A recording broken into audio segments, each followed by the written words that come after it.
नमस्कार दोस्तों, कैसे हैं आप। साथियों, हम सब यह तो जानते हैं कि एक रावण का वध श्री राम जी ने किया था, लेकिन हम में से बहुत लोग ये नहीं जानते कि एक और रावण था जिसका वध प्रभु श्री राम ने नहीं बल्कि माता सीता ने किया था। ऐसा क्या था कि सीता माता को भी एक और रावण का वध करना पड़ा। आइए जानते हैं इसके बारे में। लंका विजय के बाद जब श्री राम जी का राज्याभिषेक हो गया था, तो इस अवसर पर राम जी के अभिनंदन करने के लिए सभी ऋषि मुनि राज दरबार में उपस्थित हुए थे। उन सभी ने मिलकर एक स्वर में कहा, रावण के मारे से आने से अब विश्व में शांति स्थापित हो गई है। उस समय मुनियों द्वारा प्रभु श्री राम के पराक्रम और रावण के विनाश की बात सुनकर देवी सीता को हंसी आ गई। तो इस समय सीता जी की हंसी देखकर सबका ध्यान उनकी तरफ गया और तब मुनियों ने देवी सीता से उनकी हंसी का कारण पूछा, क्योंकि उनकी हंसी में एक गहरा रहस्य छिपा हुआ था। इसी कारण श्री राम जी ने भी माता सीता से उनकी हंसी का कारण पूछा।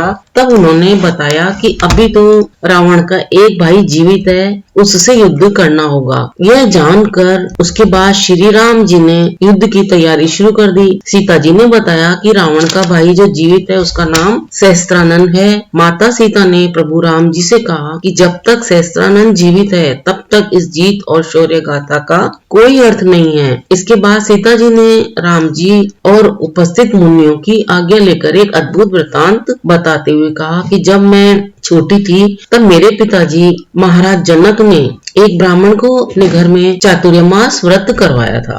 मैं भी भली भांति ब्राह्मण देवता की सेवा करती थी। खाली समय में मैं ब्राह्मण देवता तरह तरह की कथाएं सुनाया करते थे।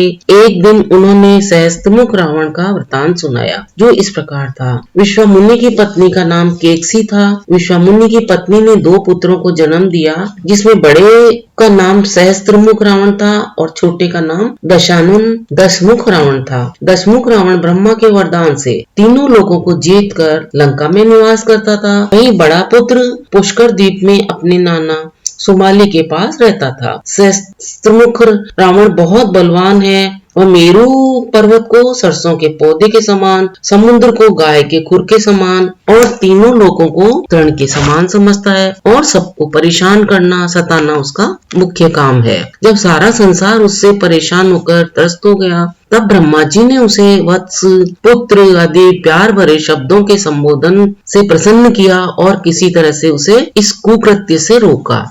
इससे उसका उत्पात तो थोड़ा कम हो गया, लेकिन समूल खत्म नहीं हुआ। उस सहस्त्रमुख रावण की कथा सुनकर मैं ब्राह्मण तो यथा समय वापस लौट गए, लेकिन आज भी वह घटना मुझे वैसी ही याद है। सीता माता ने कहा, आज आप लोग दशानन रावण के मारे जाने से ही सर्वत्र सुख शांति की बात कैसे कर रहे हैं, जबकि पुष्कर द्वीप में सहस्त्रानन रावण का तो अत्याचार अभी भी कम नहीं हुआ है। यही बात ध्यान में रखकर आपकी बातें सुनकर मुझे हंसी आ गई। इसके लिए आप सभी मुझे क्षमा करें। मैं मानती हूँ मेरे स्वामी प्रभु श्री राम जी ने दशानन का विनाश करके महान पराक्रम का परिचय दिया है, किंतु जब तक सहस्त्रानन रावण का वध नहीं हो जाता है तब तक जगत में पूर्ण आनंद और शांति कैसे हो सकती है। इस हितकारिणी और प्रेरणादायक वाणी को सुनकर श्री राम जी ने उसी समय पुष्पक विमान का स्मरण किया और इस शुभ कार्य को शीघ्र संपन्न करना चाहा। प्रभु श्री राम जी ने वानर राज सुग्रीव और राक्षस राज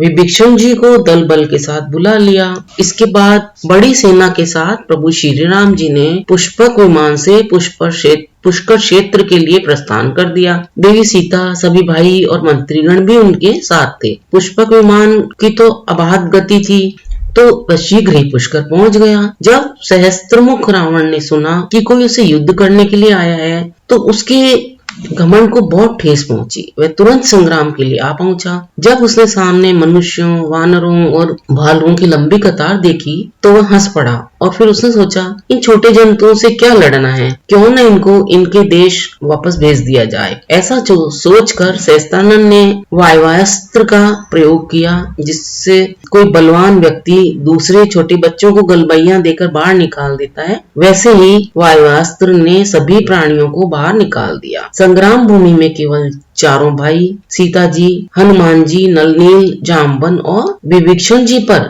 इस अस्त्र का कोई प्रभाव नहीं हुआ। अपनी सेना की यह स्थिति देखकर प्रभु राम जी सहस्त्रानंद पर टूट पड़े। उनके अमोघ बाणों से वह राक्षस क्षण क्षण क्षीण होने लगा, कटने लगा। यह देखकर सहस्त्रानंद रावण क्षुब्ध हो गया और वह फिर गरज कर बोला, आज मैं अकेला ही सारे संसार को मनुष्यों और देवताओं से रहित कर दूंगा, उनको एकदम मिटा दूंगा। यह कहकर वह जोर जोर से प्रभु श्री राम जी पर बाण चलाने लगा।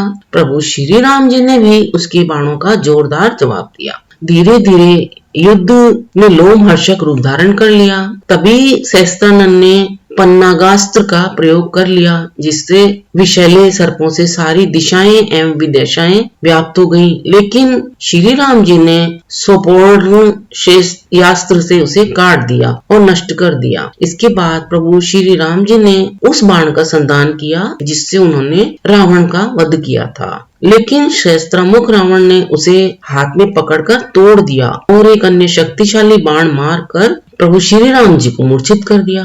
जब श्री राम जी मूर्छित हो गए तो यह देखकर सहस्त्रमुख रावण अति प्रसन्न हुआ और वह अपने 2000 हाथों को ऊपर उठा उठाकर नाचने लगा। तब सती स्वरूपनी सीता माता यह सब सह न सकी और फिर सीता जी ने तब महाकाली का विकराल रूप धारण कर लिया और एक ही निमेष से सहस्त्रमुख रावण का सिर काट दिया, उसकी सेना को तहस नहस कर दिया। यह सब क्षण भर में हो गया। सहस्त्रमुख रावण तो ससैन्य मारा गया, लेकिन फिर भी महाकाली का गुस्सा शांत नहीं हुआ। उनके रोम रोम से सहस्त्रों मात्र का माताएं उत्पन्न हो गईं, जो घोर विकराल रूप धारण किए हुए थी। महाकाली के रोष से सारा ब्रह्मांड भयभीत हो गया, पृथ्वी कांपने लगी, देवता भी भयभीत हो गए। तब फिर ब्रह्मादि देवगण उनके क्रोध को शांत करने के लिए उनकी स्तुति करने लगे। तो उनकी स्थितियों से किसी तरह से देवी स्वरूपी सीता का क्रोध तो शांत हुआ और प्रभु श्री राम जी भी फिर चैतन्य अवस्था को प्राप्त हो गए।